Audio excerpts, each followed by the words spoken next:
Dans le commerce de centre-ville, finalement, on voit que, compte tenu de la fréquentation petit 1 et compte tenu également de la jauge plus restrictive, évidemment l'espace extérieur, les rues commerçantes vont servir un petit peu d'espace commercial. Il faut donc qu'il y ait je dirais, une règle collective, c'est-à-dire que les gens comprennent bien que il faut les gestes barrières également les adapter dans cet espace-là. C'est là que la mairie d'Ajaccio nous apporte une contribution tout à fait importante, puisque en mettant en place des médiateurs, des go-between en quelque sorte, finalement ils vont pouvoir jouer un peu un rôle d'éducation, un peu de rappel à l'ordre, etc., sans que ça soit effectivement sur une posture régalienne de police qui sera nécessairement la nôtre.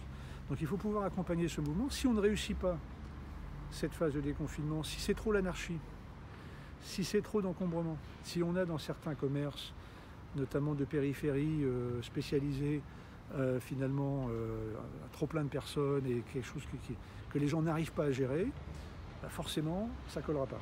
Et donc on sera obligé de prendre des mesures. Donc par contre ça peut marcher. Ça peut marcher notamment si on étale également les heures de fréquentation.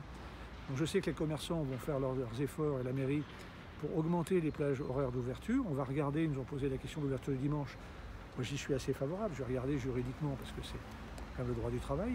Donc on est en train de regarder ça. Mais enfin en tout cas, tout ce qui va dans le sens de plus de plages d'ouverture et surtout comportement de la population, j'essaie d'aller au maximum faire mes courses en dehors du rush hour, tout ça contribuera finalement à une transition apaisée.